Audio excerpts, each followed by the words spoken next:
countrymen, we are here in front of the Supreme Court of the Philippines to tell the Filipino people that this election has been programmed to make sure that Mar Rojas will win. The other candidates will surely be disqualified. Digong Duterte will not qualify because he admitted to the nation he killed 1,700. Crespo will never qualify because the Constitution does not say a foundling can qualify to run for the presidency. Señores cannot qualify, he's already dead. Miriam is a outlier. We have Mendoza, who is a basurero.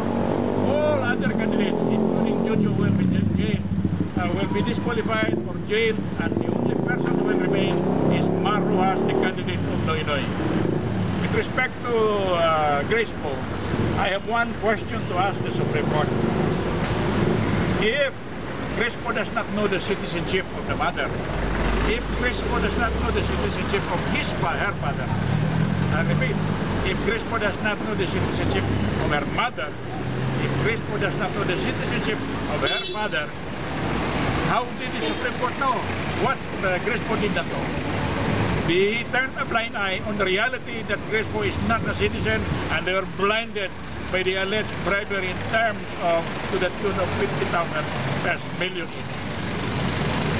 Yun lang masabi ko. And finally, nagsabi ng Supreme Court na yung hindi ako binigyan ng due process, na yung 144,000 were not given due process was not an abuse of discretion. What can be better? What can be better than abuse of discretion? What can be worse than abuse of discretion than to deny a person or a group of persons the right to due process of law, which is the very heart of democracy. The very heart of democracy, in fact, is clean and honest process of elections. We can never have clean and honest process of elections unless the 144 presidential candidates are given due process of law, which is mandated by Article 9, Section C3, and in the case of involuntary elections.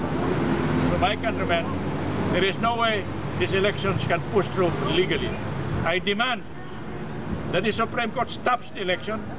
I demand that the country and the COMELEC should face the invasion of Malaysia rather than go ahead with the election.